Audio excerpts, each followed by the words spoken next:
தந்தை மைந்தர் தூய ஆவியார் திருப்பெருக்கே மகிமை உண்டாவதாக. அன்புக்குரியவர்களே, உங்கள் அனைவரையும் ஆண்டவரும் மீட்பெருமாக இருக்கின்ற இயேசு கிறிஸ்துவின் திருப்பெயராலே இந்த வழிபாட்டிற்கு அன்போடு வாழ்த்தி வரவேற்கிறோம். தலைகளை தாட்டி கண்களை மூடி கடவுளை நோக்கி நாம் வேண்டிக் கொள்வோம்.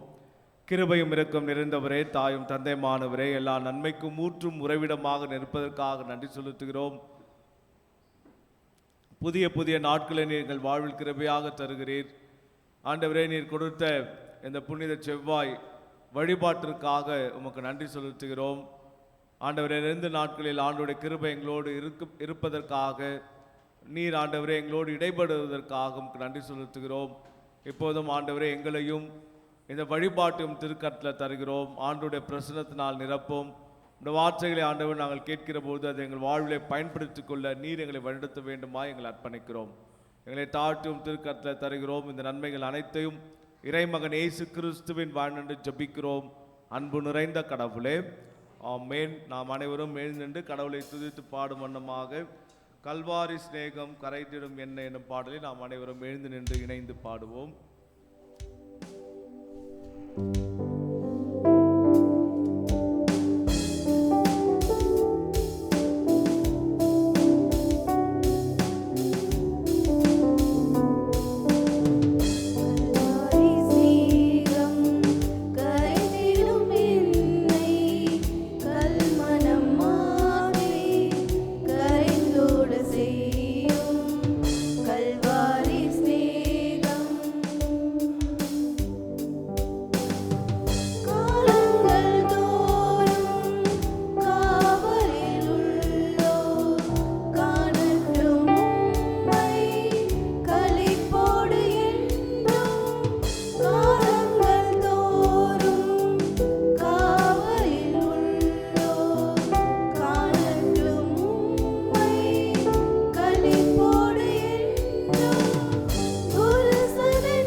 இரண்டாம் வழிபாட்டு முறைமையை நாம் பின்பற்றுவோம். நாம் கடவுளை தொழுவோம். கடவுள் ஆவியா இருக்கிறார். அவரை தொழுது கொள்கிறவர்கள் ஆவியோடும் உண்மையோடும் அவரை தொழுது கொள்ள வேண்டும்.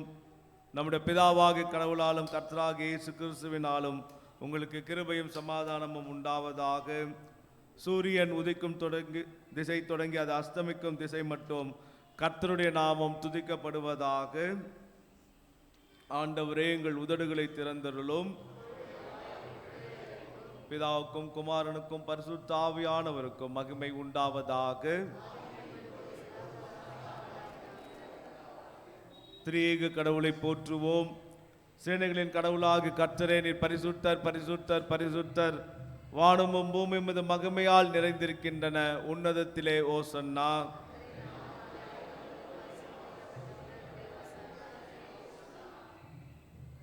கடவுளே, நீர் பரிசுத்தர். சர்வ வல்லவரே, நீர் பரிசுத்தர். சாவாமை உடையவரே, நீர் பரிசுத்தர். ஆண்டவரே, எங்களுக்காக சிலுவையில் அறையுண்ட எங்கள் மீட்பரே, எங்கள் மேல் கிருபையாயிரும். பரிசுத்த ஆவியானவராகிய ஆண்டவரே, எங்கள் மேல் கிருபையாயிரும். ஆண்டவரே, எங்கள் ஜெபங்களையும் ஆராதனையும் ஏற்றுக்கொண்டு எங்கள் மேல் கிருபையாயிரும். நமக்கு பாவம் இல்லை என்போமானால் நம்மை நாமே வஞ்சிக்கிறவர்களாவோம். நமக்குள் உண்மை இல்லை. நமது பாவங்களை அறிக்கையிட்டால் பாவங்களை நமக்கு மன்னித்து எவ்வித அனிதமும் நீங்க நம்மை சுத்திகரிப்பதற்கு அவர் நம்பத்தக்கவரும் நீதியும் உள்ளவர். நான் எழுந்து என் தகப்பனிடத்துக்கு போய், தகப்பனே, பரத்துக்கு விரோதமாகும் போது பார்வையிலும் பாவம் செய்தேன். இனியுடைய மகன் மகள் என்று சொல்லப்படுவதற்கு பார்த்து நல்லன். உடைய கூலிக்காரர்கள் ஒருவராக என்னை வைத்துக் கொள்ளும் என்பேன். கடவுள் ராஜ்யம் சமீபத்தில் இருக்கிறது. மனம் திரும்பி நற்செய்தியில் நம்பிக்கை வையுங்கள். நமது பலவீனங்களுக்காக பரிதவிக்க முடியாத பிரதான ஆசாரியர் நமக்கு இராமல் எல்லா விதத்திலும் நம்மை போல் சோதிக்கப்பட்டும் பாவம் இல்லாத பிரதான ஆசாரியரே நமக்கு இருக்கிறார். நம் முழங்காற்படியிட்டு மௌனமாக நம்மை நாமே சோதித்து அறிவோமாக. உங்கள் பாவங்களை விட்டு முழுத கடவுளத்தில் சர்வ வல்லமுள்ள கடவுளத்தில் நாம் நமது பாவங்களை இரண்டாம் பாவருக்கின் வழியாக மனத்தாழ்மையாய் அறிக்கையிடுவோமாக. சேர்ந்து எடுப்போம். எங்கள் தந்தையாம் கடவுளே, நினைவினாலும் வார்த்தையினாலும் செய்கையினாலும் முக்கிரதமாகவும் பாவம் செய்திருக்கிறோம். ஒரே மனதோடும் நாங்கள் உம்மை நேசிக்கவில்லை. எங்களிடத்தில் நாங்கள் அன்பு கூறுவது போல் அயலாளத்தில் நாங்கள் அன்பு கூறவில்லை. எங்கள் மேல் இரக்கமாயிருக்க உம்மை நோக்கி வேண்டிக் கொள்கிறோம். எங்கள் பாவ அழுக்கை நீக்கி எங்களை சுத்திகரியும். எங்கள் குற்றங்களை விட்டுவிட எங்களுக்கு உதவி புரியும். எங்கள் ஆண்டவர் இயேசு கிறிஸ்துவின் மூலமாய் வேண்டிக் கொள்கிறோம் பிதாவே, ஆமென். சர்வ வல்லமை மிகுந்த இரக்கமுள்ள ஆண்டவர் மன்னிப்பையும் பாவ நிமித்தம் கட்டளையிட்டருளும் வாழ்க்கை சீர்படுத்துவதற்கான காலத்தையும் பரிசுத்தாவின் கிருபையும் தேற்றுதலையும் தந்தருள்வாராக. ஆண்டவரை துதியுங்கள். அமருங்கள். திருமறை பகுதி படிக்க கேட்போம்.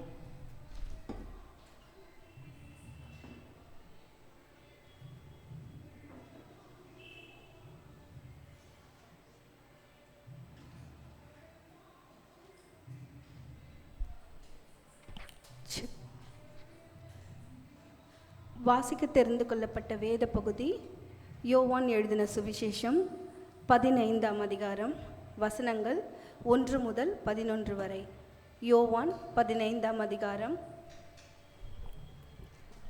வசனங்கள் 1 முதல் 11 வரை.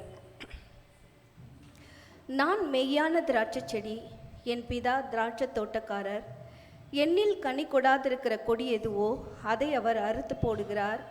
கனி கொடுக்கிற கொடி எதுவோ அது அதிக கனிகளை கொடுக்கும்படி அதை சுத்தம் பண்ணுகிறார். நான் உங்களுக்கு சொன்ன உபதேசத்தினாலே நீங்கள் இப்பொழுதே சுத்தமாய் இருக்கிறீர்கள். என்னில் நிலைத்திருங்கள், நானும் உங்களில் நிலைத்திருப்பேன். கொடியானது திராட்சை செடியில் நிலைத்திராவிட்டால் அது தானாய் கனி கொடுக்க மாட்டாதது போல் நீங்களும் என்னில் நிலைத்திராவிட்டால் கனி கொடுக்க மாட்டீர்கள். நானே திராட்சை செடி, நீங்கள் கொடிகள்.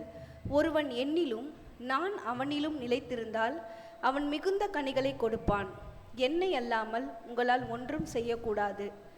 ஒருவன் என்னில் நிலைத்திராவிட்டால் வெளியே எரியுண்ட கொடியைப் போல அவன் எரியுண்டு உலர்ந்து போவான். அப்படிப்பட்டவைகளை சேர்த்து அக்னியிலே போடுகிறார்கள், அவைகள் எரிந்து போம்.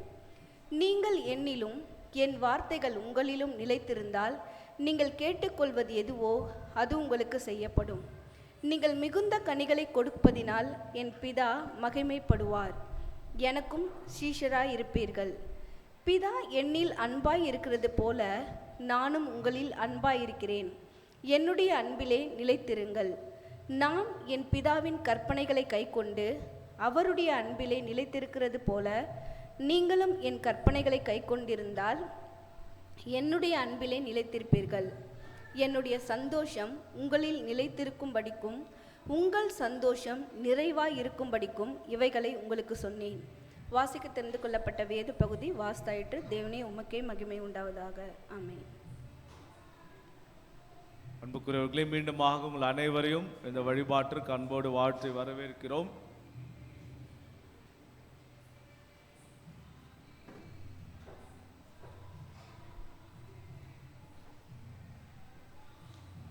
சிறப்பாக இந்த நாளிலும் நம் மத்தியிலே ஆண்டவருடைய வார்த்தைகளை நம்மோடு பகிர்ந்து கொள்வதற்கு நம்முடைய திருச்சபைக்கு மிகவும் பரிச்சயமானவர் அருமையான ஆயர் அவர் கிறிஸ்லி ஐயா அவர்கள் நம் மத்தியிலே வந்திருக்கிறார்கள். அவர்களை திருச்சபையின் சார்பாக மீண்டுமாக அன்போடு வாழ்த்துகிறோம், வரவேற்கின்றோம். அவர்கள் இப்போது ஆண்டவருடைய வார்த்தைக்கு நேராக நம்மை வழிநடத்தும்படியாக அன்போடு அழைக்கின்றோம்.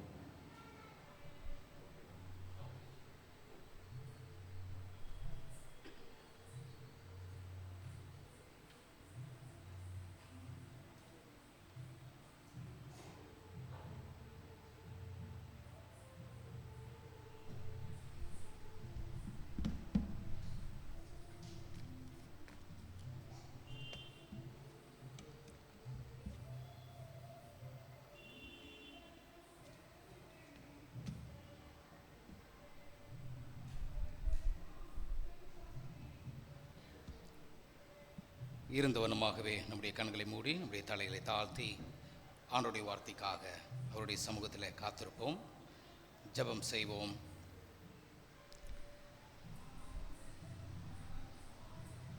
எங்களை அதிகமாக நேசித்து வழிநடத்தி வருகின்றதான எங்கள் அன்பின் தகப்பனே, மீண்டுமாக ஒரு விசை கூட உம்முடைய சன்னிதானத்தில் நாங்கள் கடந்து வருவதற்கு நீர் பாராட்டியிருக்கிற இந்த மாபெரும் தயவுக்காக நாங்கள் நன்றியோடு உம்மை துதிக்கிறோம், ஸ்தோத்தரிக்கிறோம். அப்பா, இந்த நாளிலும் நாங்கள் நிற்பதும் நிர்மூலம் ஆகாமல் இருப்பதும் எங்கள் கடவுளாகி நீர் எங்களுக்கு பாராட்டின சுத்த கிருபை என்பதை உணர்ந்து நாங்கள் உம்மை துதிக்கிறோம், ஸ்தோத்தரிக்கிறோம்.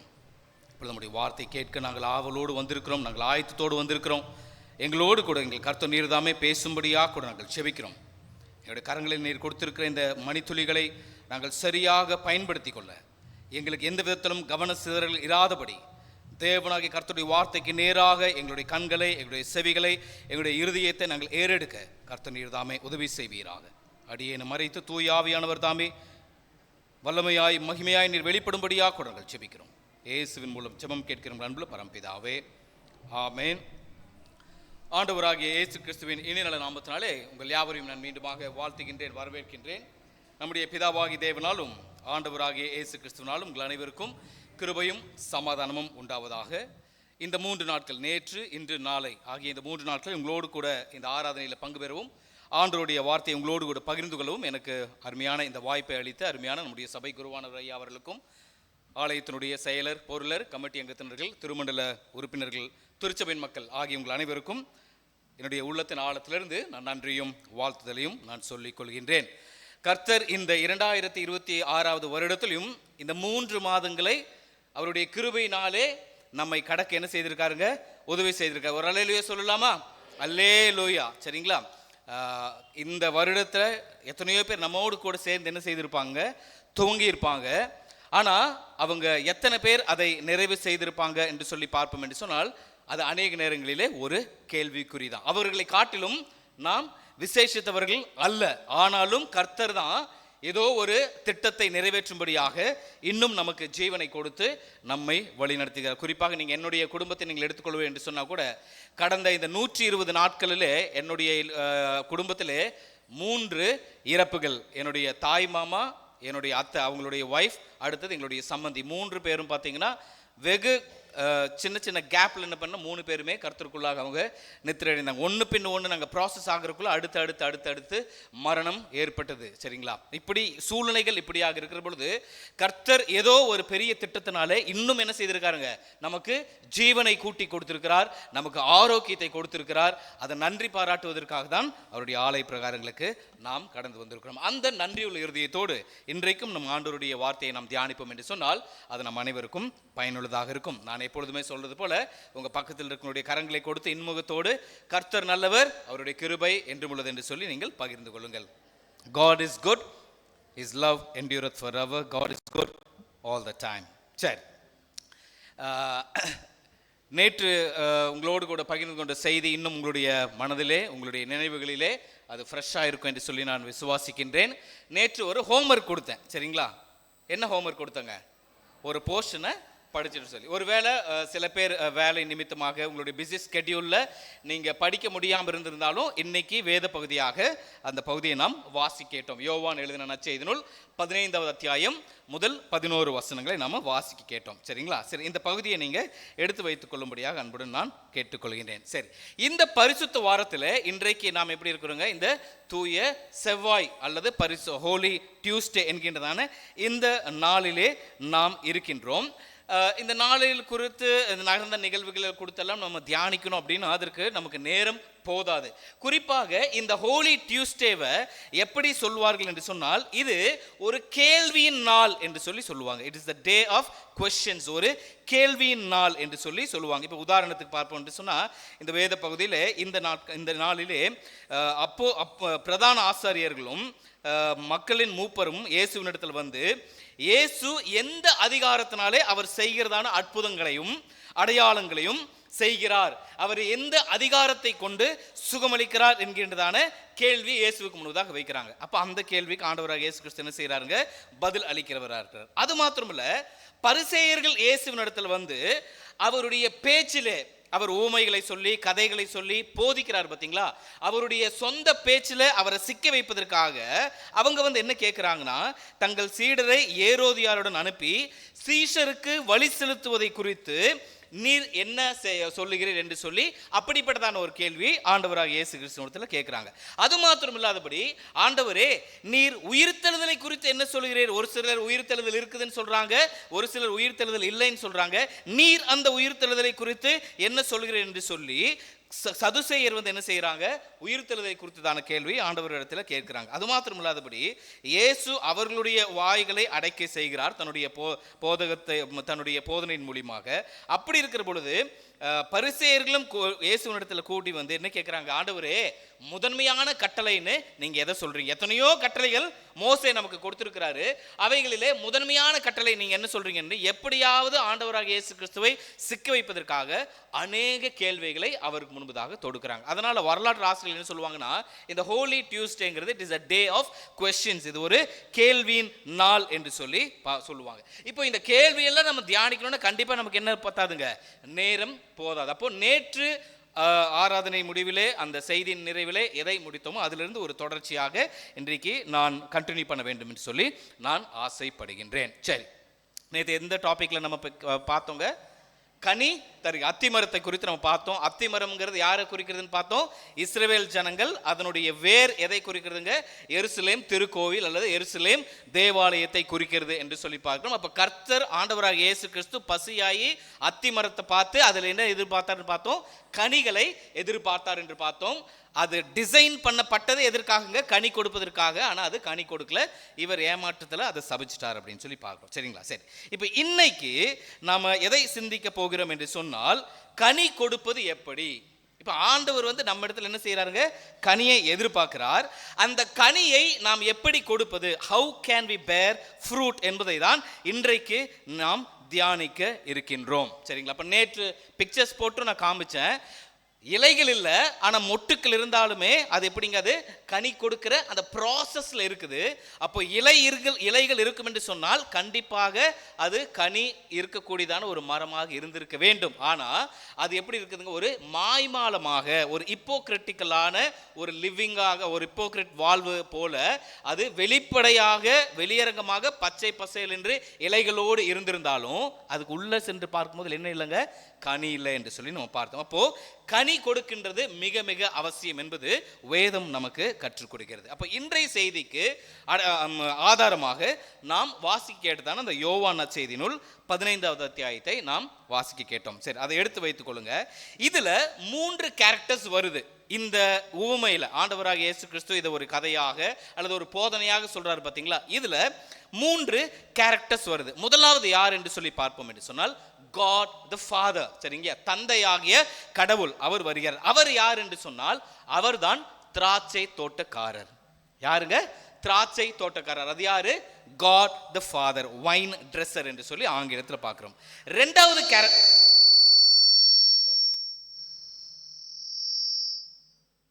இரண்டாவது கேரக்டர் வருது. அந்த இரண்டாவது கேரக்டர் யாருன்னா ஜீசஸ் கிரைஸ்ட், அதாவது திராட்சை செடி. சரிங்களா, ஃபர்ஸ்ட் என்ன இருக்குதுங்க, ஒரு திராட்சை தோட்டக்காரர் இருக்கிறாரு. அந்த திராட்சை தோட்டத்தில் இப்ப என்ன இருக்குதுங்க, திராட்சை செடி இருக்குது. சரிங்களா, இப்ப திராட்சை தோட்டக்காரர் யாருன்னு சொன்ன, அது பிதா. இந்த திராட்சை செடி யாருங்க, ஆண்டவராகிய இயேசு கிறிஸ்து. செகண்ட் கேரக்டர் இந்த கதையில, செகண்ட் கேரக்டர் திராட்சை செடி அப்படிங்கிறது யாருங்க, இயேசு கிறிஸ்து என்று சொல்லி பார்க்கிறோம்.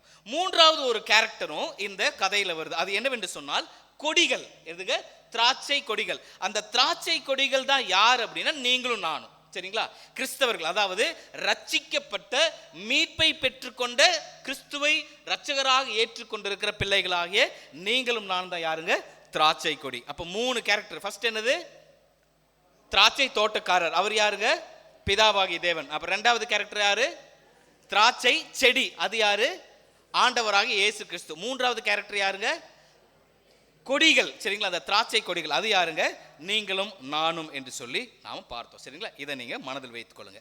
2 குறிப்புகளின் வாயிலாக மிக சுருக்கமாக உங்களோடு கூட இந்த கனி கொடுப்பது எப்படி என்பதை நான் பகிர்ந்து கொள்ள வேண்டும் என்று சொல்லி நான் விரும்புகிறேன். சரி, இப்போ உதாரணமாகவே மக்களாகிய நமக்கு சாதாரணமாக கிடைக்கிற ஒரு இப்போ 100 ரூபா கொடுத்து ஒரு பொருளை வாங்குறீங்க அப்படின்னா அந்த 100 ரூபா மதிப்பை காட்டிலும் நீங்கள் வாங்கக்கூடியதான பொருளினுடைய மதிப்பு இன்னும் கொஞ்சம் அதிகமாக இருந்துச்சு என்று சொன்னால் அது நமக்கு அதிக மகிழ்ச்சியை கொடுக்கும். இப்போ உதாரணத்திற்கு 1 கிலோ செவ்வாழை பழம் வந்து 100 ரூபான்னு சொல்கிறாங்கன்னு வச்சுங்க. இப்போது கடையை சாத்துற நேரம் வந்துருச்சு. இப்போ அவங்க வியாபாரத்தை நிறைவு செய்து போகணும். அப்போ உடனே அவங்க என்ன செய்கிறாங்க, அதை மாற்றி 1.5 கிலோ 100 ரூபா கொடுக்குறாங்கன்னா அது நம்மளுக்கு லாபமா நஷ்டங்களா, நமக்கு லாபம். இப்போ 1 கிலோக்கு ஒரு 6 பழம் தான் நிற்கிதுன்னா 1.5 கிலோக்கு எவ்வளோ பழம் நிற்குங்க, இன்னும் ஒரு 3 பழம் இருக்கும். ஆனால் எதே ரேட்டுக்கு தான் கிடைக்குதுங்க, அதே 100 ரூபாய்க்கு கிடைக்குது. அப்போ ஒரு சேல். சரிங்களா, இப்போது நம்ம சத்யா எலக்ட்ரிக்கல்ஸ் பார்க்குறோம், இது என்ன சொல்கிறதுங்க, வசந்த் அண்ட் கோ, சரிங்களா, பூர்வீகா மொபைல்ஸ், இப்படி நிறைய கடைகளில் பார்க்குறோம். இவங்கெல்லாம் அந்தந்த சீசனுக்கு என்ன செய்கிறாங்க, சேல்ஸ் போடுறாங்க. அப்படிதானங்க, மெகா சேல் போடுவாங்க, மெகா ஆஃபர் போடுவாங்க, மெகா ஆடி தள்ளுபடி என்று சொல்லி என்ன செய்வாங்க, அந்தந்த காலகட்டத்துக்கு ஒரு மெகா ஆஃபர் கொடுக்குறாங்க. அப்போ மக்கள் குறிப்பாக இப்படிப்பட்டதான மெகா ஆஃபர் வருகிற பொழுது அப்படிப்பட்டதான கடைகளுக்கு அதிகமாக பொருட்களை வாங்குவதற்கு செல்வதனுடைய நோக்கம் என்னங்க, சாதாரண நாட்களில் கிடைக்கிறதான அந்த பொருளினுடைய விலையை காட்டிலும் இந்த சமயத்தில் எப்படி கிடைக்குங்க, இன்னும் கூட நல்ல டிஸ்கவுண்ட்ல கிடைக்கும், நல்ல தரமான பொருள் கிடைக்கும். ஆடி தள்ளுபடி எல்லாம் போயிட்டோம்னா ஒரு சாரி கிடைக்கிற வேண்டிய இடத்துல எப்படி கிடைக்குங்க, 2 சாரி கிடைக்கும். சரிங்களா, ஒரு பட்டு வேஷ்டி பட்டு சட்டை கிடைக்க வேண்டிய இடத்துல 2 பட்டு வேஷ்டி பட்டு சட்டை நம்ம எடுத்துக்கலாம். அப்போ நார்மல் என்று ஒன்று இருக்கின்றது, எக்ஸ்ட்ராடினரி அப்படின்னு ஒன்று இருக்குது. அப்படிதானங்க, சரிங்களா. நார்மலுங்கிறது பொதுவாக இருக்கிறதான வியாபாரங்கள், எக்ஸ்ட்ராடினரிங்கிறது அது ஒரு ஆஃபர் கொடுத்து அது ஒரு மெகா ஆஃபராக ஒரு மெகா சேலாக கொடுக்கறதான ஒரு காரியம். இதே போல தான் கிறிஸ்தவர்களாக நம்ம வாழ்கிற பொழுது நார்மல் கிறிஸ்டியன் லைஃப் அப்படிங்கிறது ஒன்று இருக்குது, சூப்பர் சைஸ்ட் கிறிஸ்டியன் லைஃப் என்று சொல்லி ஒன்று இருக்குது. இப்போ சூப்பர் சைஸ்ட்னா, இப்போ நேற்று வந்து பர்கர் நான் சொன்னேன், சரிங்களா, மேலே ஒரு பன்னு கீழே ஒரு பன்னு நடுவில் ஸ்டஃபிங் இருக்கும் அப்படின்னு சொல்லி. இப்போ KFC மெக்டானல்ட்ஸ் அங்கெல்லாம் போனீங்க போனீங்கன்னா உங்களுக்கு பன் இருக்கும். அப்போ அவன் எப்படி ஆஃபர் கொடுப்பானா, நீங்கள் நார்மலாக வாங்கக்கூடியதான காலங்களில் 99 ரூபாய்க்கு ஒரு பன்னு நார்மல் ஆர்டினரி சைஸாக இருந்துச்சுன்னா, ஆஃபர் கொடுக்கும்போது அதே 99 ரூபாய்க்கு என்ன கொடுப்பாங்க, 200 ரூபாய்க்கு மதிப்புள்ள பெரிய பன்னு பெரிய பேட்டி கொடுப்பான். சரி, பேட்டி வச்சு கொடுப்பான். அது எப்படிங்க, சூப்பர் சைஸ்டு பர்கர். அது நார்மல் சைஸ் கிடையாது, இன்னும் அதிகமாக கொடுக்கக்கூடியதான ஒரு பன் என்று சொல்லி பார்க்கிறோம். அப்போ கிறிஸ்டியானிட்டி அப்படி என்று சொல்லி வருகிற பொழுது, கிறிஸ்தவம் என்று சொல்லி வருகிற போதும் கூட இந்த இரண்டுமே உண்டு. ஒன்று என்னதுங்க, நார்மலாக இருக்கிற ஒரு கிறிஸ்டியன் லைஃப், இன்னொன்று சூப்பர் சைஸ்டு கிறிஸ்டியன் லைஃப். இதை நான் உங்களுக்கு சொல்லுகிறேன் என்று சொன்னா, இப்போ பிதாவாகிய தேவன் தன்னுடைய மக்களிடத்துல கனிகளை எதிர்பார்க்கிறார் என்று சொன்னா, அவர் நார்மலான கனிகளை அவர் எதிர்பார்ப்பது கிடையாது. எப்படிங்க, நார்மலா ஒரு கனி கொடுக்கணும் அப்படின்னு அவர் எதிர்பார்ப்பது கிடையாது. சரிங்களா, அவருடைய எதிர்பார்ப்பே எப்படி இருக்குது என்று சொன்னா, கொஞ்சம் அதிகமாக இருக்கின்றது. எப்படிங்க, கொஞ்சம் அதிகமாக இருக்கு. இது நல்லா புரிஞ்சுக்கணும்னா, இப்போ நம்மளுக்கெல்லாம் பிள்ளைங்கள் இருக்கு. சரிங்களா, இப்போ பிள்ளைங்க நல்லா படிக்கணும் அப்படிங்கிறது நம்மளுடைய நார்மல் காரியம், அது அவங்களுடைய கடமை. சரிங்களா, அவங்க படிக்கணும் அப்படிங்கிறது அவங்களுக்கு கடமை. ஆனால் பெற்றவர்களாக நம்முடைய எதிர்பார்ப்பு எப்படிங்க, என் புள்ள எப்படி நல்லா படிக்கணும், படித்தா மாத்திரம் போகாது, எப்படி படிக்கணும், என் புள்ள நல்லா படிக்கணும். கடமைங்கிறது என்னது, படிப்புங்கிறது ஒரு கடமை. ஆனால் பெற்றவர்களுடைய எதிர்பார்ப்பு எப்படி இருக்குதுங்க, நல்லா படிக்கணும். அதே போல கனி கொடுப்பது என்பது கடமை. ஆனால் பிதாவாகி தேவனுடைய எதிர்பார்ப்பு எப்படிங்க, வெறுமனே கனி கொடுப்பது அவருடைய எதிர்பார்ப்பு கிடையாது. நாம மிகுந்த கனிகளை கொடுக்க வேண்டும் என்பதுதான் கடவுளுடைய எதிர்பார்ப்பு. வாசிக்கலாமா? 2வது வசனம் வாசிங்க.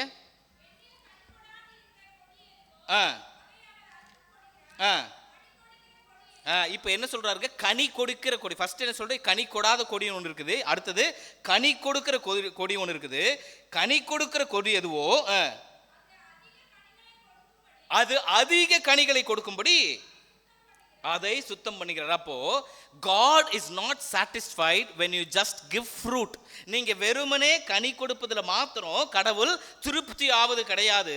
நீங்க கனி கொடுக்கிற நிலையிலிருந்து எங்கு நகர வேண்டுமாம், அதிக கனி கொடுக்கிறதான நிலைக்கு நகர வேண்டும். பேரிங் ஃப்ரூட்ல இருந்து பேரிங் மோர் ஃப்ரூட் அப்படிங்கிறதான ஸ்டேஜுக்கு நீங்க வரணும். சரி, அது போதுமா, நான் கனி கொடுக்கல, இப்போ நான் அதிக கனி கொடுக்குறேன், அது போதுமா அப்படின்னு சொன்னா, அதுவும் பிதாவாகி தேவனுக்கு போதாதான். 5வது வசனத்தை வாசிங்க.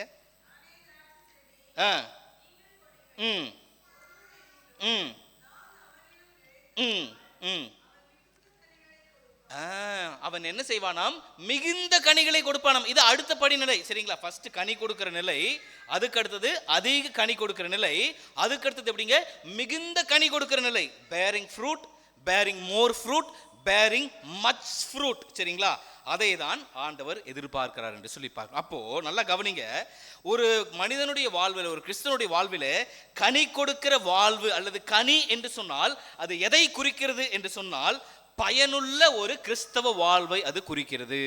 எப்படிங்க, பயனுள்ள ஒரு கிறிஸ்தவ வாழ்வை குறிக்கிறது. When God talks about fruit, he always talks about a productive Christian life. அதை நீங்க மறந்துடாதீங்க, பயனுள்ள கிறிஸ்தவ வாழ்வு. அப்ப இந்த பயனுள்ள கிறிஸ்தவ வாழ்வு அப்படிங்கிறதுனா என்ன அப்படின்னு பார்த்தோம்னா, கிறிஸ்துவனுடைய தன்மையிலே வளரும் கிறிஸ்தவ வாழ்க்கை, அதுதான் பயனுள்ள கிறிஸ்தவ வாழ்வு. எப்படிங்க, கிறிஸ்துவனுடைய தன்மையிலே வளருகின்றதான ஒரு வாழ்வு. அது மாத்திரமல்ல, அந்த கிறிஸ்துவின் தன்மையிலே வளர்கிறதான வாழ்விலே கடவுளுக்கு மாத்திரமே மகிமையை செலுத்துகிறதான ஒரு வாழ்வு.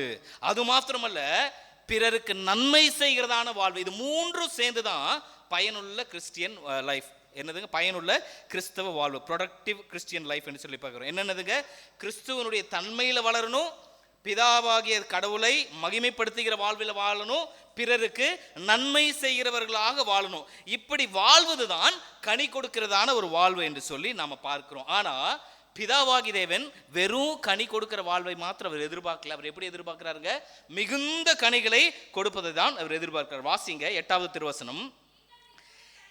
நீங்கள் மிகுந்த கனிகளை கொடுப்பதினால் என் பிதா மகிமைப்படுகிறார். அப்போ அவர் மகிமைப்படுவதனுடைய துவக்கமே எங்க இருக்குதுங்க, நம்ம ஏதோ கனி கொடுத்துட்டோம் அப்படிங்கிறதுனால உடனே பிதா என்ன செய்ய மாட்டாருங்களா, மகிமைப்படுவது கிடையாது. அவருடைய ஸ்டாண்டர்டே எப்படிங்க, நாம் மிகுந்த கனிகளை கொடுக்கிறவர்களாக இருக்கிற பொழுது பிதா என்ன செய்கிறாராம், மகிமைப்படுகிறவர்களாக இருக்கிறார். அப்போ நான் எப்படி படிப்பு அப்படிங்கிறது அந்த பிள்ளைக்கு கடமைன்னு சொன்ன பார்த்தீங்களா, அந்த மாதிரி கனி தருகிற வாழ்வு என்பது உங்கள் மீதும் என் மீது விழுந்த கடமை.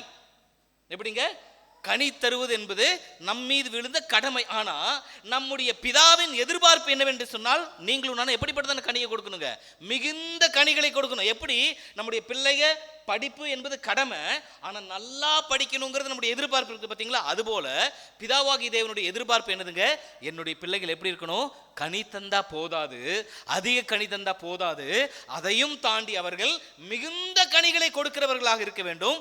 அப்பொழுது பிதா அவர்களிலே மகிமைப்படுகிறார் என்று சொல்லி நாம பார்க்கிறோம்.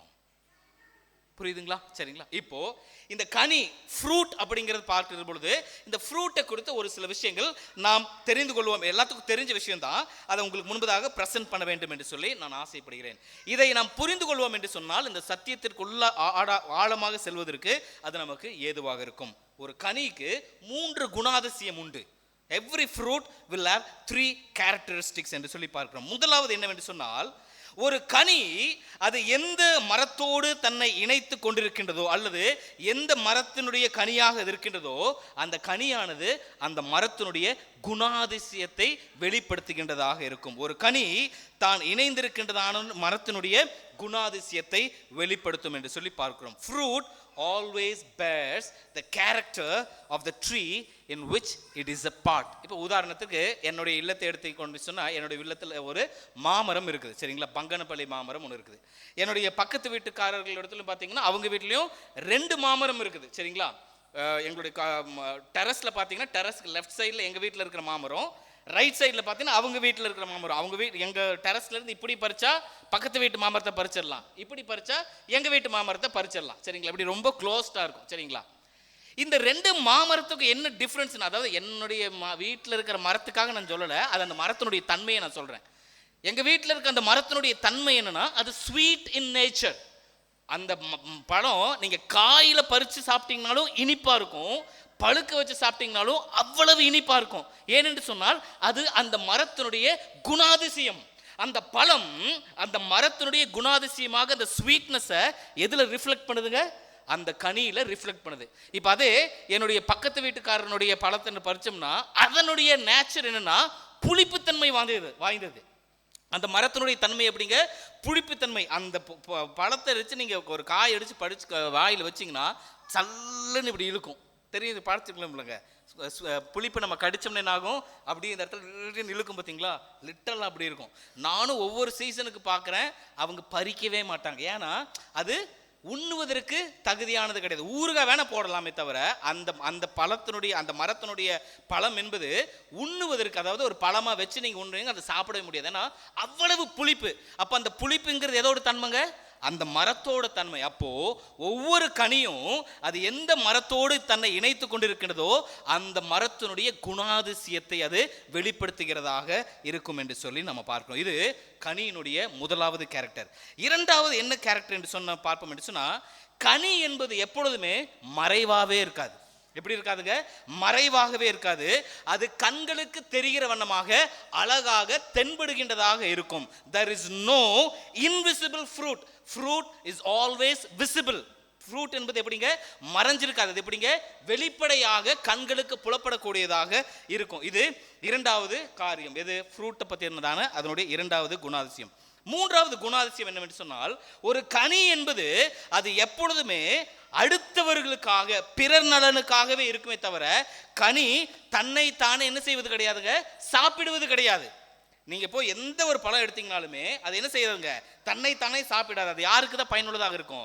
ஆடு மாடுகளுக்கோ அல்லது மனிதர்களுக்கோ இல்லை விலங்குகளுக்கோ அது பயன்படுகிறதாக தான் இருக்குமே தவிர ஒரு கனி என்ன செய்யாதுங்க? தன்னை தானே சாப்பிடாது. இப்போ ஒருவேளை ஒரு கனி தன்னை தானே சாப்பிடுதுன்னு என்ன அர்த்தங்க? கெட்டு போகுதுன்னு அர்த்தம். இப்போ நீங்கள் வாழைப்பழத்தை இப்போ சொன்னேன், செவ்வாழைப்பழம் 100 ரூபாய்க்கு வாங்கி வீட்டில் வச்சுருக்கிறீங்க. நீங்கள் அப்படியே அதை யூஸ் பண்ணலை, ஒரு வாரம் வச்சுட்டீங்கன்னு வச்சுங்க, என்ன ஆகுதுங்க? அப்படியே Karuppayi it will get rotten. அது அப்படியே கெட்டு போயிடும். அப்படின்னு என்ன அர்த்தம்? அந்த கனி என்ன செய்யுதுங்க? தன்னைத்தானே அது தின்று கொள்ளுகிறது. It eats itself. சரிங்களா? அது தன்னைத்தானே, தனக்கு மாத்திரம்தான் அந்த பயன், வேறு யாருக்கும் கிடையாது, தனக்கு மாத்திரம்தான் அந்த பயன் என்று சொல்லி அந்த கனி நினைக்கும் என்று சொன்னால் அது என்ன ஆயிடுங்க? கெட்டு போயிடும். அப்போ ஒரு கனியினுடைய குணாதிசயம் என்னதுங்க? அது பிறர் நலனுக்காக பயன்படக்கூடியது. அப்போ 3 காரியத்தை இதில் சொன்னேன். என்னென்னதுங்க? ஃபஸ்ட்டு, ஒரு கனி அது எதோடு கூட இணைந்திருக்குதோ அதனுடைய குணாதிசயத்தை வெளிப்படுத்தும். 2வது, கனி என்பது மறைவாகவே இருக்காது, அது வெளிப்படையாக இருக்கும். 3வது, கனி என்பது எப்பொழுதுமே அது அடுத்திருப்பவர்களுக்கு தான் அது பயன்படும். இப்போ பிதாவாகி தேவன் உங்களிடத்துல என்னிடத்துல கனியை எதிர்பார்க்கிறார் என்று சொன்னா, நாம கொடுக்கிற கனி எப்படி இருக்கணும்னா இப்படி இருக்கணும். எப்படிங்க? ஃபர்ஸ்ட், நாம யார் கூட இணைஞ்சிருக்கிறோமோ அந்த மரத்தினுடைய ஃப்ளேவரை, அந்த மரத்தினுடைய ஸ்வீட்னஸை வெளிப்படுத்துகிறதாக இருக்கணும். அப்ப நீங்களும் நானும் எங்க இணைஞ்சிருக்கிறோங்க? நாம கொடிகள். நம்ம யாருங்க? கொடிகள் என்று சொல்லி பார்த்தோம். அந்த செடிங்கிறது யாருங்க?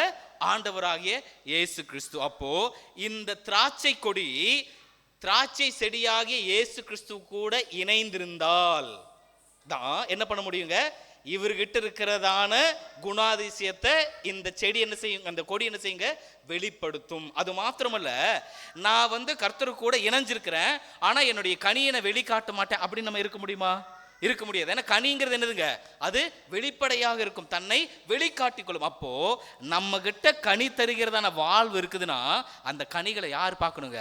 நம்ம வீட்டில் இருக்கிற வீட்டார் பார்க்கணும், நம்முடைய அக்கம் பக்கத்து மக்கள் பார்க்கணும், நம்ம எந்த இடத்துல போய் பணி செய்கிறோமோ நம்மோடு கூட பணியாற்றுகிற நம்முடைய காலீக்ஸ் பார்க்கணும். இல்லை நம்ம ஒரு வியாபாரம் செய்கிறோம் என்று சொன்னால் வியாபார ஸ்தலத்தில் நம்ம பார்க்கிறவங்களுக்கு நம்முடைய கனி எப்படி இருக்கணுங்க? மறைந்திருக்க கூடாது. அது எப்படி இருக்கணுங்க? வெளியரங்கமாக இருக்க வேண்டும். அது மாத்திரமல்ல, இந்த கனி நமக்கு மாத்திரம் பயன்படக்கூடாது. இது யாருக்கு தான் பயன்படுத்திருக்குங்க? பிறருக்காக, பிறருடைய நலனுக்காக இந்த கனிகளை நாம் பயன்படுத்த வேண்டும் என்று சொல்லி கர்த்தர் விரும்புகிறார். அப்போ ஃபர்ஸ்ட் நாம கனி கொடுக்கிற செடியாக இருக்க வேண்டும், அதாவது கொடியாக இருக்க வேண்டும் என்பதை நாம் மறந்து விடக்கூடாது. அது எப்பேற்பட்டதான கனிங்க? மிகுந்த கனிகளை கொடுக்கின்றதான கொடிகளாக இருக்க வேண்டும். ஸோ இதுதான் கடவுளுடைய எக்ஸ்பெக்டேஷன். சரி, இப்போ கரெக்ட், நான் மிகுந்த கனிகளை கொடுக்கணும், ஆனால் எப்படி இந்த கனிகளை கொடுக்கிறது? என்னால் எப்படி இந்த கனிகளை கொடுக்க முடியும் என்று சொன்னால் அங்குதான் 2வது குறிப்பு வருகிறது. பாருங்க, நாம் கிறிஸ்துவிலே நிலைத்திருக்கிற கொடியாக இருக்கிற பொழுது மாத்திரமே நம்மால் என்ன செய்ய முடியுங்க? கனிகளையும் கொடுக்க முடியும், அதிக கனிகளையும் கொடுக்க முடியும், மிகுந்த கனிகளையும் கொடுக்க முடியும். ஒரு திராட்சை கொடியானது திராட்சை செடியோடு அது நிலைத்திருக்காவிட்டால் இந்த கொடியினால் என்ன செய்ய முடியாதுங்க? கனி கொடுக்கவே முடியாது. இப்போ இணைந்திருக்கிறதுங்க இந்த இடத்துல சொல்றேன். ஆங்கிலத்தில் என்ன சொல்லுவோம்னா அபைட் இன் மீ அப்படிங்கிற பதம் பயன்படுத்தப்பட்டிருக்கும். அப்படின்னு என்னதுங்க?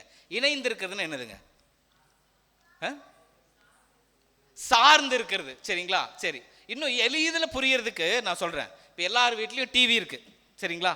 நாம் ஒரு டிவி பார்க்குறோம். சரிங்களா? ஏதாவது ஒரு ஸ்போர்ட்ஸ் சேனலோ இல்லாட்டி ஒரு நியூஸோ இல்லாட்டி சன் டிவியில் ஒரு வணக்கம் தமிழாவோ நம்ம பார்க்குறோம். சரிங்களா? அதில் ஹோஸ்ட் பண்ணுறதுக்கு வந்திருப்பாங்க பார்த்தீங்களா, ஒரு ப்ரோக்ராமை ஹோஸ்ட் பண்ணுறதுக்கு வந்திருப்பாங்க பார்த்தீங்களா, அவங்க அப்படியே பேசி நம்மளை என்டர்டெயின் பண்ணிகிட்டே இருப்பாங்க. நம்மளுடைய கண்கள் எங்கே இருக்குங்க? இந்த தொலைக்காட்சி பெட்டியை பார்த்துக்கிட்டே இருக்கும். இப்போ நடுவில் ஒரு ஆட் பிரேக் வரும், ஒரு விளம்பரம் வரும். அந்த விளம்பரத்துக்கு போகும்போது அவங்க என்ன சொல்லுவாங்க? இன்னும் இந்த ப்ரோக்ராம் இல்லை வந்திருக்கிற விருந்தினர்களை நாம் தொடர்ந்து இன்டர்வியூ செய்வோம், நீங்கள் எங்களோடு கூட என்ன செய்யுங்க? இணைந்திருங்கள் அப்படின்னுவாங்க. Stay connected with us, stay tuned with as அப்படின்னு அர்த்தங்க. அப்படின்னா வெச்ச கண்ணை வாங்க நீ எங்கே தான் பார்த்துட்டு இருக்கணும்? டிவியே பார்த்துட்டு இருக்கணும். இங்கே விட்டுட்டு என்ன செய்திராத, நீ போயிடாத, எங்களோடு கூட நீ இணைந்திரு, இந்த அலைவரிசையிலே நீ எங்களோடு கூட இணைந்திரு. Stay tuned with us, stay அதுதான் இணைந்திருக்கின்றதான நிலை என்று சொல்லி நம்ம பார்க்குறோம். அப்போ நீங்களும் நானும் பிதாவாகி தேவன் எதிர்பார்க்கிற அந்த மிகுந்த கனிகளை கொடுக்கிற திராட்சை கொடியாக மாற வேண்டும் என்று சொன்னால் ஆண்டவராகிய இயேசு கிறிஸ்து என்னும் இந்த திராட்சை செடியிலே நாம் எப்படி இருக்கணுங்க? இணைந்து இருக்கிறவர்களாக இருக்க வேண்டும். இங்கிலீஷ்ல சொல்லணும்னா ஹேங் அவுட் வித் ஜீசஸ் அப்படின்வாங்க. இங்க வாலிபர்கள் ரொம்ப கம்மியா வந்திருக்காங்கன்னு நினைக்கிறேன். இங்க இருக்காங்க பாய்ஸ், அவங்களுக்கு தெரியும் ஹேங் அவுட்னு என்னதுங்க? ஃப்ரெண்ட்ஸோட சேர்ந்து ஊரை சுத்துறது.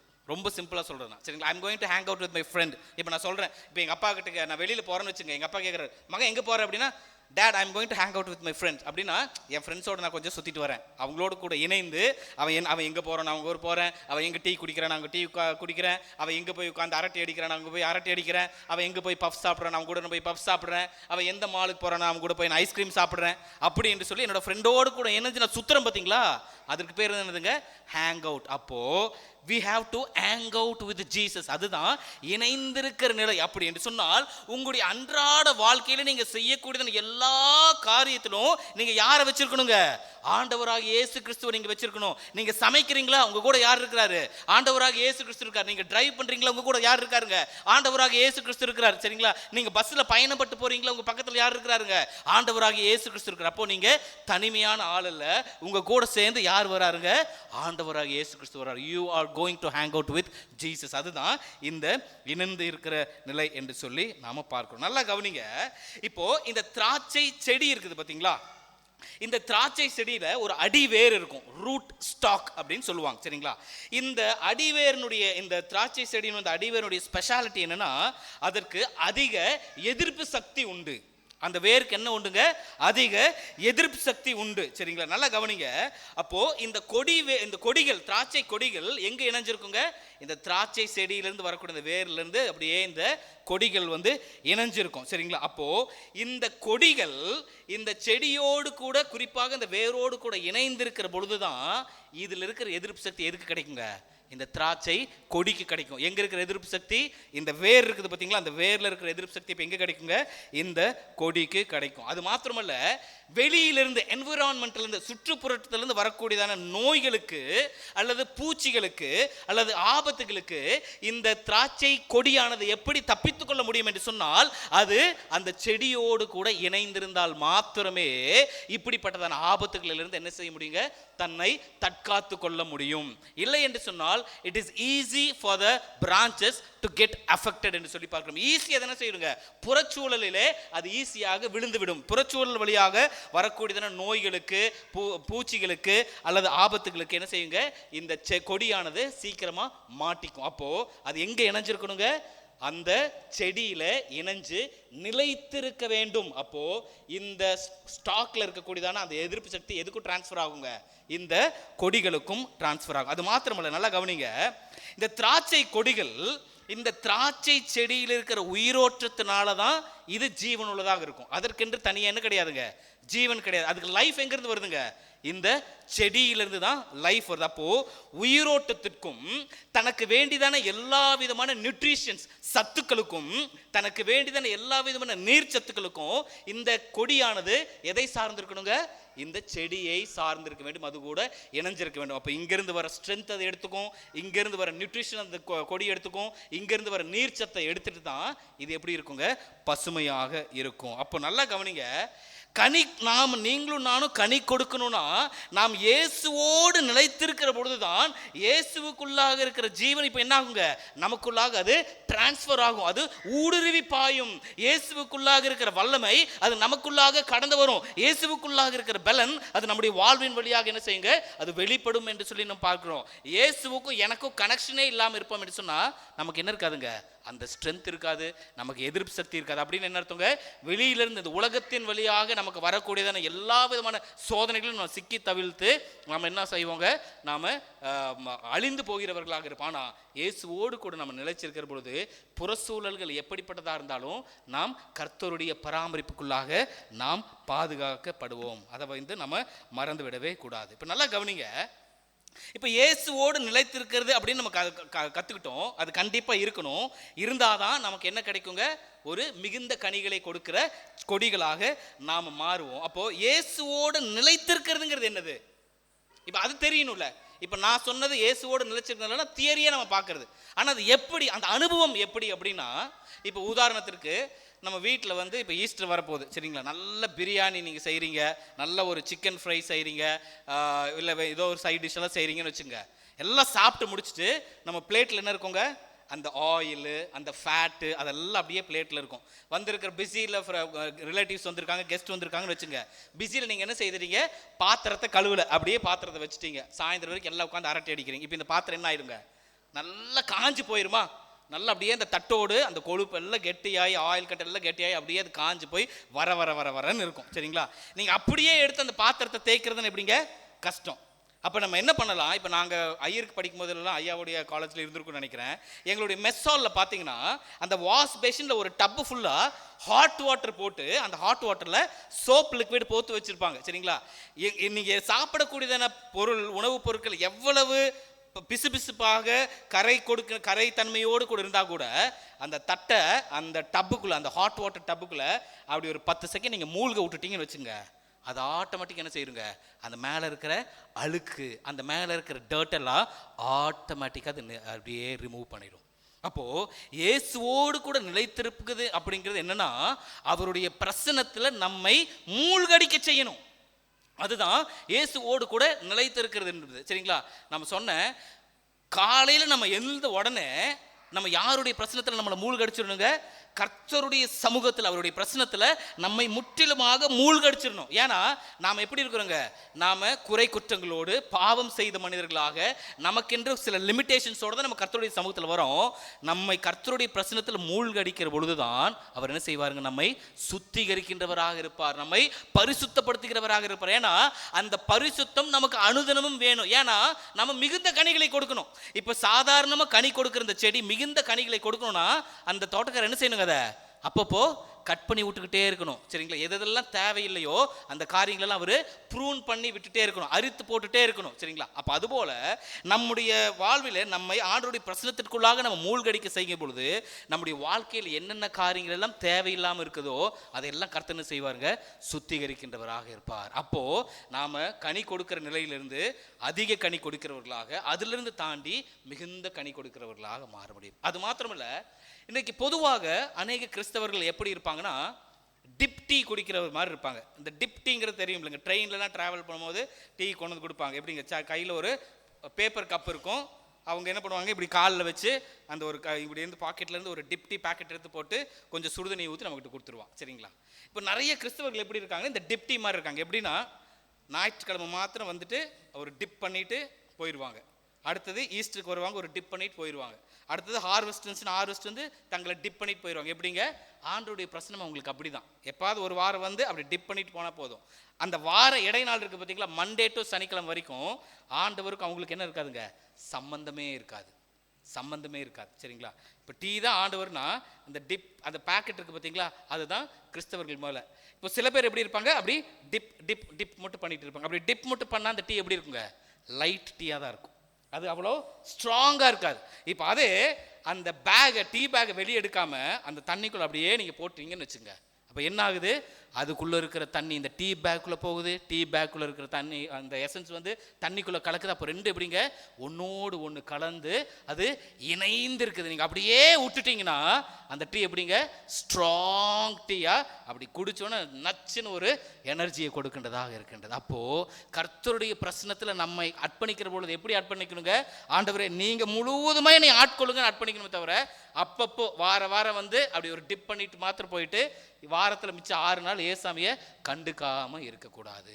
அப்போ முழுவதுமாக நம்ம கர்த்தரில் இணைந்து அவரை சார்ந்து அவருக்குள்ளாக இருக்கிற பொழுது அவருக்குள்ள இருக்கிற வல்லமை, அவருக்குள்ள இருக்கிற ஜீவன், அவருக்குள்ள இருக்கிற எல்லா விதமான நன்மையான காரியங்களும் எங்கே வருங்க, கொடிகளாகிய நம்மிடத்துல வந்து அது வெளிப்படுகின்றதாக இருக்கும். எப்படி வெளிப்படும், நான் யார் கூட நிலைத்திருக்கிறேன், ஆண்டவராகிய இயேசு கிறிஸ்து, அவர் தான் செடி, நான் கொடி. அப்போ நான் எந்த கனியை நான் வெளிப்படுத்துகிறேங்க, இந்த செடியினுடைய குணாதிசயத்தை நான் வெளிப்படுத்துகிறவனாக இருக்கேன். அப்போ ஆட்டோமேட்டிக்காக என்னோட லைஃப்பில் இருக்கிற கனி என்ன செய்யுங்க, அது மற்றவர்கள் பார்வைக்கு அது வெளியரங்கமாக இருக்கும், மறைத்துக்கொள்ள வேண்டியதில்லை. பார்க்குறவங்கள சொல்லுவாங்க, ரொம்ப தன்மையான மனுஷங்க, ரொம்ப கர்த்தருக்குள்ள விசுவாசம் உள்ள ஒரு மனிதர், சரிங்களா அப்படின்னு சொல்லி மற்றவர்கள் பார்த்து சொல்லுவார்கள். அது மாத்திரமல்ல, அப்படி கனி கொடுக்கிற பொழுதே அந்த வாழ்வு பிறருடைய நலனுக்காக தான் இருக்குமே வேண்டுமே தவிர நம்முடைய சுயத்திற்காகவோ சுயநலனுக்காகவோ இருக்கவே கூடாது. அதை நாம் மறந்து விடவே கூடாது. நல்லா கவனிச்சுங்க. இப்போ கனி கொடுக்க வேண்டும் என்பது கடவுளுடைய எதிர்பார்ப்பு, அது நமக்கு மேல் விழுந்த கடமை. ஆனால் மிகுந்த கனிகளை கொடுக்கும் பொழுது பிதாவாகி தேவன் மகிமைப்படுகிறார். அப்போ நாம் மிகுந்த கனிகளை கொடுக்கிறவர்களாக இருக்க வேண்டும். இப்போ எப்படி கனிகளை கொடுக்க முடியும், கிறிஸ்துவிலே நாம் நிலைத்திருக்கிற பொழுது, அவருடைய வார்த்தை என்கிறதான இந்த வேதத்தின் வார்த்தைகளிலே நாம் நிலைத்திருக்கிற பொழுது நம்மால் என்ன செய்ய முடியுங்க, மிகுந்த கனிகளை கொடுக்கின்றதாக இருக்கும். இதை ஏன் ஆண்டவர் சொல்றாருன்னா, அவர் தொடர்ந்து வரும்போது என்ன சொல்றாரு, என்னை எல்லாம் உங்களால் என்ன செய்ய முடியாதுங்க, ஒன்றும் செய்ய முடியாது. வாசிங்க 5வது வசனத்துடைய பின்பகுதி. இது ஆண்டவருக்கு நன்றாக தெரியும், அவர் இல்லாமல் உங்களால் என்ன செய்ய முடியாதுங்க, கனி கொடுக்க முடியாதுன்னு ஆண்டவருக்கு நன்றாக தெரியும். அதனால சொல்றாரு, என்னுடைய மகனே, என்னுடைய மகளே, நீ என்ன செய்ய, என்னோடு கூட நிலைத்திரு, நிலைத்திருந்தா என்று சொன்னால் நீ மிகுந்த கனியை கொடுப்ப. என்னில் நிலைத்திருக்காமல் போனேன் என்று சொன்னால் என்னை இல்லாமல் உன்னால் என்ன செய்ய முடியாது, ஒன்றுமே செய்ய முடியாது அப்படின்னு சொல்லிட்டு இந்த கனி கொடுக்கும்போதே அவர் என்ன சொல்றாரு, நீ வெளிப்படுத்தக்கூடியதான கனி முதலாவது எதுவாக இருக்க வேண்டும் என்று சொன்னால் அன்பாக இருக்க வேண்டும். வாசிங்க 9-10 வசனங்கள். பிதா என்னில் அன்பாயிருக்கிறது போல நானும் உங்களில் அன்பாயிருக்கிறேன், என்னுடைய அன்பிலே நிலைத்திருங்கள்.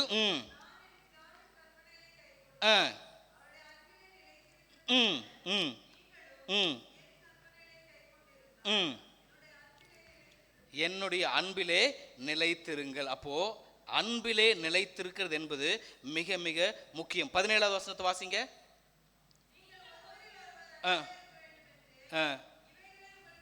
பாருங்க, இந்த கதையெல்லாம் சொல்லிட்டு வந்துட்டு அடுத்து என்ன சொல்றாரு, நீங்கள் ஒருவரில் ஒருவர் அன்பா இருக்க வேண்டும் என்பதற்காகவே இவைகளை உங்களுக்கு சொல்கிறேன். நேற்று நம்ம வாசித்தோம், ஆவியின் கனியில முதல் என்னதுங்க, அன்பு. அப்போ கனி தருகிற வாழ்வை எங்க தான் தொடங்குதுங்க, அன்புல இருந்து தான் தொடங்குது. அன்புல இருந்து தான் அடுத்து அடுத்து அடுத்து அடுத்துன்னு அந்த 9 கனியும் வருது. சரிங்களா? அப்ப நம்ம கனி கொடுக்கிற வாழ்வு என்பது அது அடிப்படை என்னதுங்க, அன்பிலே நாம் நிலைத்திருக்கணும். எப்படி ஆண்டவரோடும் அன்பிலே நிலைத்திருக்க வேண்டும், நம்முடைய சக மனிதர்களோடும் நாம் அன்பிலே நிலைத்திருக்க வேண்டும். அப்போ இந்த லெந்து காலங்களிலே கர்த்தர் கொடுத்திருக்கிற இந்த தருணத்திலே நாம் ஆர்டினரி கிறிஸ்டியன்ஸா இல்லை, சூப்பர் சைஸ்ட் எக்ஸ்ட்ராடினரி கிறிஸ்டியன்ஸா மிகுந்த கனி கொடுக்கிற பிள்ளைகளாக நாம் இருக்க வேண்டும் என்று சொல்லி கர்த்தர் எதிர்பார்க்கிறார். அதற்கேற்ற எல்லா விதமான நலன்களையும் நன்மைகளையும் பலன்களையும் கர்த்தர் தாமே நமக்கு கொடுத்து நம்மை ஆசீர்வதிப்பாராக. இந்த வண்ணமாகவே கண்களை மூடி தலைகளை தாழ்த்தி நம் ஜெபம் செய்வோம்.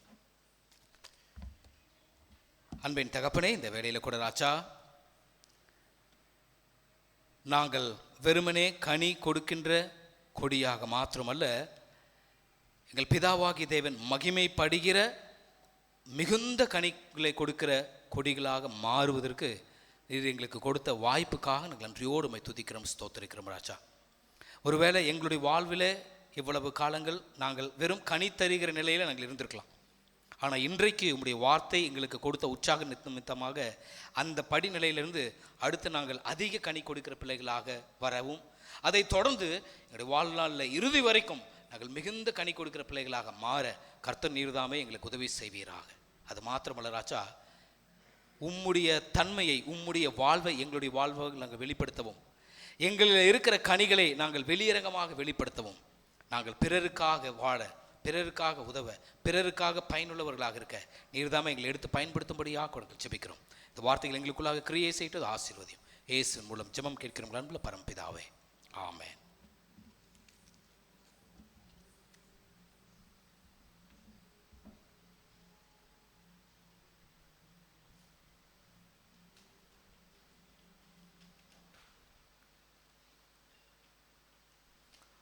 ஆண்டோடைய வார்த்தைகளை கேட்ட நாம் அனைவரும் எழுந்து நிற்போம். நம்முடைய விசுவாசத்தை அப்போஸ்தலர் விசுவாச பிரமாணத்தின் வழியாக உறுதிப்படுத்துவோம். சேர்ந்து எடுப்போம். வானத்தையும் பூமியும் படைத்த சர்வ வல்லமுள்ள பிதாவாகிய கடவுளை விசுவாசிக்கிறேன். அவருடைய ஒரே குமாரனாக நம் நாதர் இயேசு கிறிஸ்துவை விசுவாசிக்கிறேன். அவர் பரிசுத்த ஆவியானவரால் கன்னிமரித்து உட்படுத்த பிறந்தார். பொந்து பிலாத்து காலத்தில் பாடுபட்டு சிலுவையில் அறையுண்டு மரித்து அடக்கம் பண்ணப்பட்ட பாதாளத்தில் இறங்கினார். 3ஆம் நாள் மரித்தொழுந்து எழுந்தள்ளினார். பரமண்டத்துக்கு ஏறி சர்வ வல்லமுள்ள பிதாவாகிய கடவுளுடைய வலது பாசத்தை வீற்றிருக்கிறார்.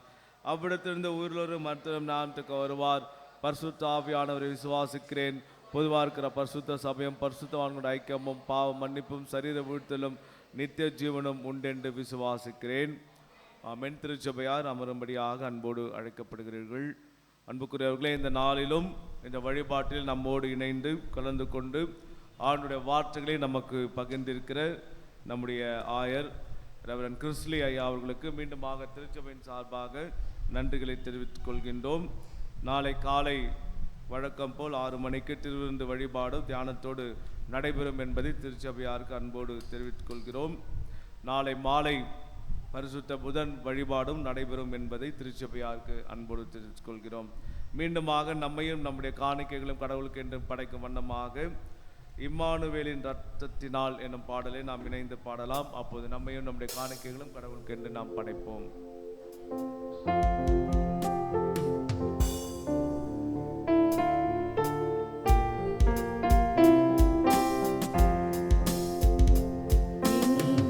இம்மானுவேல்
அன்பின் கடவுளே, தாயும் தந்தைமானவரே, இந்த பரிசுத்த வாரத்தை எங்கள் வாழ்விலே நாங்கள் காணும்படியாக நீர் கொடுத்த ஜீவனுக்காக பலனுக்காக ஆண்டவரே, இதோ இந்த புனித செவ்வாய் வழிபாட்டிலே நாங்கள் கலந்து கொள்ளவும், இதோ ஆண்டவரே உம்முடைய அடியாரின் வழியாக உம்முடைய வார்த்தைகளை நாங்கள் பெற்றுக்கொள்வோம்.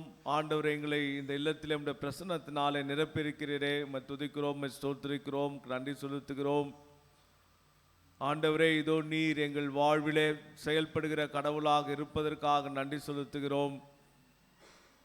ஒரு கொடியில் எதிர்பார்க்கப்படுகிற கனிகளுக்காக, அந்த கொடிகள் செடியினுடைய சத்துவத்தில் நிறைந்திருக்கின்றன என்கின்ற செயல்பாடுகளுக்காக, அந்த செடி தோட்டக்காரனுடைய பராமரிப்பின் நிலையிலே தழைத்து நிற்கும் என்கின்ற எதிர்பார்ப்புக்காக நாங்கள் உமக்கு நன்றி செலுத்துகிறோம். கொடிகளில் கனிகளை எதிர்பார்க்கிற தோட்டக்காரர், கொடிகளில் கனிகளை எதிர்பார்க்கிற செடி, தோட்டக்காரரும் செடியும் இந்த கொடிகளுக்கு தேவையான வாழ்வியல் அனுபவங்களை தருகின்ற பொழுது அந்த கொடிகள் கனிகளால் நிறைந்திருக்கும் என்பது எங்கள் அன்றாட வாழ்விலே நாங்கள் பார்க்கிற ஆண்டவரே பணிகளாக இருக்கின்றது. இதோ ஆண்டவரே, நீர் மெய்யான திராட்சை செடியாக உம்மை உயிர் கொடுத்து இந்த மண்ணிலே நீர் விதைத்திருக்கிறீர், நிலைத்திருக்கிறீர். நாங்கள் ஆண்டவரே, இதோ எங்கள் பெற்றோர்கள் வழியாக இந்த செடியிலே உருவாகவும் படரவும் வளரவும் கொடிகள் என்கின்ற தகுதியை பெற்றுக்கொள்ளவும் நீர் கொடுத்த இந்த வாழ்வுக்காக துதிக்கிறோம், ஸ்தோத்திரிக்கிறோம். ஆண்டவரே, ஒரு தோட்டத்தை பார்ப்பவர்கள், ஒரு செடியை பார்ப்பவர்கள், அந்த கொடியை பார்ப்பவர்கள் அதில் கனிகளை பார்க்க வேண்டும் என்கின்ற இயற்கை நியதிக்காக நன்றி செலுத்துகிறோம். இதோ எங்களை பார்ப்பவர்கள் எங்கள் தோட்டக்காரரை அறிகிறார்கள், எங்கள் செடியை அறிகிறார்கள், அதன் பின்பாக எங்களை அறிகிறார்கள், அதன் பின்பாக கனிகளை அறிகிறார்கள். இந்த இயற்கை நியதிக்காக நோக்கி நாங்கள் பார்க்கிறோம். ஆண்டவரே, இதோ கொடிகளாக எங்கள் மீது எப்போதும் செடியை கொண்டுள்ள ஆண்டவரே உயிரோற்றத்திற்காகவும் நன்றி செலுத்துகிறோம். நாங்கள் திடகாத்திரமான கொடிகளாக வளர்ந்து நிற்பதை கடந்து அதில் கனிகளை கொடுக்கின்ற கொடிகளாக நாங்கள் உருவாக வேண்டும் என்கின்ற உம்முடைய எண்ணத்திற்காக நாங்கள் உமக்கு நன்றி படைக்கிறோம். ஆண்டவரே, இதோ நாங்கள் அன்பை மையப்படுத்தி அந்த அன்பின் வழியாக கொடிகள் சத்துவத்தை செடியிலிருந்தும், ஆண்டவரே, செடியானது கொடிகளுக்கும் அந்த அன்பை பகிர்கின்ற பொழுது இதோ இந்த செடியும் இந்த கொடியும் கனிகளால் நிறைந்திருக்கின்றன என்கின்ற சாட்சியை இந்த உலகம் காணும். ஆண்டவரே, நீர் எவ்வாறு ஒரு செடியாக இந்த உலகத்திலே உம்மை அர்ப்பணித்தீரோ அதுபோன்றவே நாங்களும் கொடிகளாக இந்த உலகத்திலே எங்களை அர்ப்பணித்திருக்கிறோம். தோட்டக்காரருடைய பணி மிக முக்கியமானது. அவர் ஆண்டவரே உமக்கு பணி செய்தது போன்று கொடிகளாக எங்களுக்கும் பணிகளை அவர் செய்து கொண்டிருக்கின்றாரே. அவருடைய மகத்துவமான அன்பிற்காக, இரக்கத்திற்காக, எங்கள் மீது அவர் வைத்திருக்கின்ற நம்பிக்கைக்காக துதிக்கிறோம், ஸ்தோத்திரிக்கிறோம். நாங்கள் பாவிகளாய் இருக்கையிலேயே ஆண்டவரே, இதோ உம்மை கடவுள் எங்களுக்கென்று சிலுவையிலே ஒப்பு கொடுத்திருக்கிறாரே, அந்த அன்பிற்காக நன்றி செலுத்துகின்றோம். தோட்டக்காரர் தன் பணியை அழகுபடுத்தி தன் அன்பை வெளிப்படுத்தி அவர் பணியை செய்திருக்கிறார். செடியும் தன்னுடைய பணியையும் அர்ப்பணிப்பையும் அழகுபடுத்தி தன் பணியை செய்திருக்கின்றது. கொடிகள்தான் இப்பொழுது இந்த தோட்டக்காரனுக்கும் இந்த செடிக்கும் இந்த உலகத்தில் சாட்சியை உருவாக்க தர வேண்டிய பொறுப்புக்குள்ளவைகளாக இருக்கின்றன. ஆண்டவரே, எங்கள் வாழ்வில் எத்தனையோ கொடிகளை கடந்து வந்திருக்கின்றோம். கனிகள் தந்திருக்கின்ற கொடிகளை நாங்கள் காண்டிருக்கிறோம். 2000 வருடங்களாக கனிகள் தந்த கொடிகள் தான் இந்த தோட்டத்தை குறித்தும் தோட்டக்காரரை குறித்தும் செடியை குறித்தும் இந்த உலகத்துக்கு சாட்சிகளாக ஆண்டவரே நிலை நிறுத்தியிருக்கின்றனவே. அந்த அர்ப்பணிப்புகளுக்காக துதிக்கிறோம், ஸ்தோத்திரிக்கிறோம். ஆண்டவரே, நாங்களும் இந்த நாட்களிலே இந்த மாபெரும் செடியிலே கொடிகளாக நாங்கள் இருக்கிறோம். கனிகளை தரக்கூடிய கொடிகளாக எங்களுக்கு அன்பு கொடுக்கப்பட்டிருக்கிறது, சத்துவம் கொடுக்கப்பட்டிருக்கிறது. உயிர் தியாகம் செய்யப்பட்டிருக்கிறது. நன்மை செய்வதற்கு ஆற்றல் தரப்பட்டிருக்கிறது. கொடிகளாக நாங்கள் இத்தனை அனுபவத்தையும் பெற்றுக்கொண்டு நாங்கள் கனிகளை தராமல் இருப்போம் என்றால், ஆண்டவரே, இந்த கொடிகள்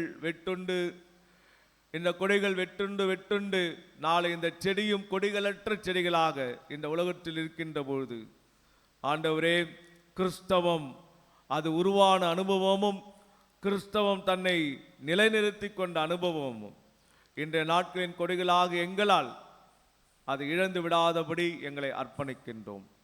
ஒரு செடியின் அழகு அந்த கொடிகளின் கனிகளினால் நிறைந்திருக்கின்றது.